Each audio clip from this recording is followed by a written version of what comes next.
자, 지난주에 삼성전자와 SK하이닉스 등 IT 대표주들의 이 중심으로 한 외국인들의 매도세가 좀 이어지게 되면서 시장에 충격을 준 데다 이어서 지정학적 리스크 여러 가지 좀 이슈들이 불거지게 되면서 시장의 조정세가 적잖이 이어지는 분위기입니다. 시장의 이러한 흐름 언제까지 이어지게 될까요?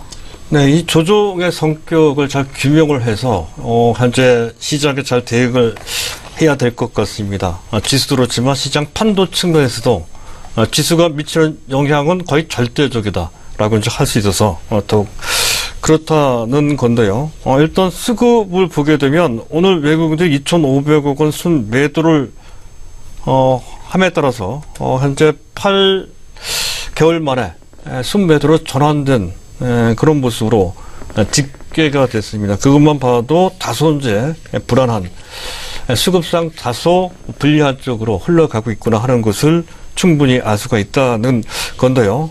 이 점과 관련돼서 지난주 우리 증시 특히 코스피가 40포인트 넘게 폭락을 한 배경의 대체 무엇인지에 대한 전반적인 리뷰로 다시 한번 짚어볼 필요가 있다는 것이죠. 나스닥이 그 전날 목요일 날입니다. 현지 날짜 목요일 날 장중에 급락했다 하는 건데요. 그 배경에는 아마존, 찐빵이라고 하는 미국 나스닥 지수를 이끄는 대표적인 종목이죠. 한 삼성전자보다도 한 시가총액이 50% 이상 더 높습니다. 이 아마존이 실적이 좀 부진하게 나왔다는 것도 아마존이 PER이 상당히 높죠. 60배, 70배나 됩니다. 그래서 그와 관련돼서 실적은 부진한데 주가가 너무 높은 것이 아니냐라고 하는 그런 경계론, IT 버블론이 제기가 된 그런 상태이고요. 또 한 가지 현재 우리 입장에서 눈여겨볼 대목은 로버트 실러 교수를 가끔마다 제가 언급을 했는 예일대 교수입니다.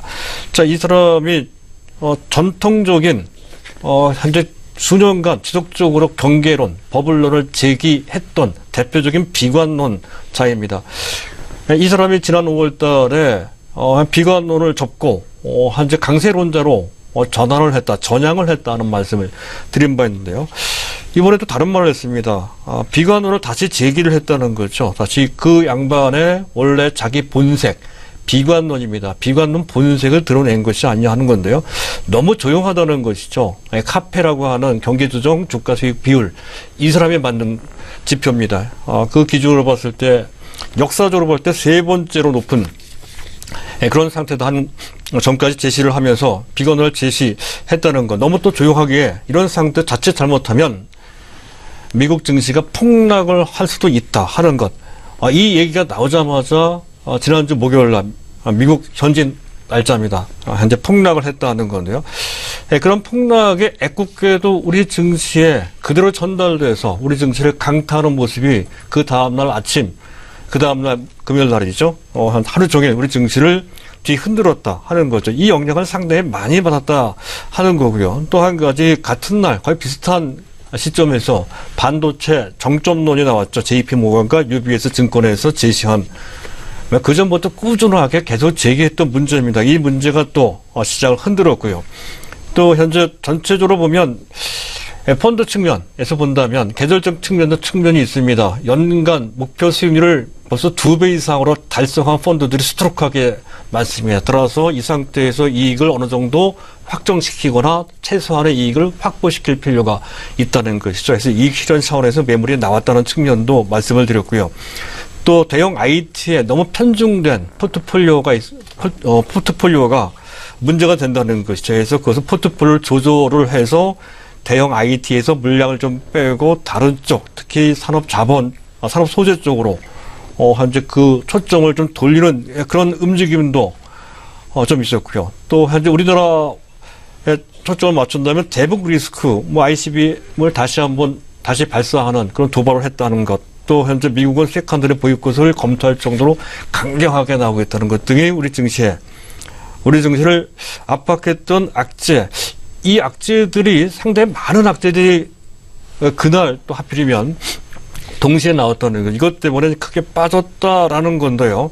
가만히 그 조정의 성격을 찾아보면 글로벌 전체 악재다 이렇게 보기는 좀 어렵죠. 버블 문제가 있었습니다만 그 버블 문제는 어제 오늘만의 문제는 아니다 하는 거죠. 펀더멘탈과 특별히 무관한 것 같습니다. 우리나라 펀더멘탈 봐서 오히려 저평가되어 있는 상태이며 향후 변수도 별로 크지 않다라는 것이죠.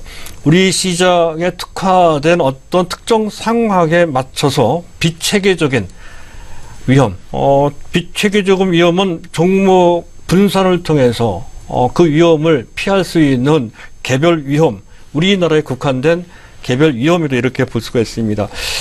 우리나라 증시 입장에서 본다면 IT에서 벗어나서 철강이나 화학 소재 쪽으로 돌리는 그런 움직임도 그 중에 하나로 볼 수 있는 것이죠. 지난주 7월달 외국인들이 현재 순매도로 전환을 했다고 했습니다만 그 와중에서도 순매수한 종목들이 있습니다. KB 금융이나 포스코나 한전, LG화학이나 삼성생명, 하나생명 등을 매수한 것에서 그 일단을 우리가 확인할 수 있다는 것에서 같은 맥락으로 보실 필요가 있다는 것이고요. 또 가만히 보면 국내 시장 내부에서도 오늘도 이제 그런 모습이 나타났습니다. 일부분 긍정적인 시그널이 충분히 나오고 있다는 것이죠. 외국인들은 선물에서 대규모 16,000계약이나 순매수했습니다. 그런 측면. 베이시스가 지난 주말에 상당히 많이 흔들려 장중 마이너스까지 나온 바 있습니다. 오늘 하루 만에 베이시스로 회복하는 모습. 그만큼 시장 참가자, 선물시장 참가자이긴 하지만 그들의 마인드가 크게 회복됐다는 점도 큰 도움이 되고요. 또 외국인들의 매도를 할 때 그 물량의 대부분을 기관들이 받아줬죠. 만약에 시장 상황이 나쁘면 기관마저도 매도를 합니다. 그래서 그런 측면에서 본다면 현재 상황은 구조적인 문제가 아닌 우리 시장에 특화된 현재 비체계적인 그런 위험이다 하는 것이고 이것이 어느 정도 다른 조건이 특별히 더 나빠지지 않는 한 이런 경우에는 대부분 저점에서 매수할 수 있는 기회가 된다는 건데 지수의 탄력적인 반등의 정도에 따라서 대형주냐 그것도 IT냐 또는 비IT 종목이냐 또는 현재 코스피냐 코스닥이냐가 결정될 소지가 높아서 지수의 향방과 그 수급 그리고 그와 관련된 지수의 탄력성을 측정해 나가면서 전략을 세우실 필요가 있겠습니다.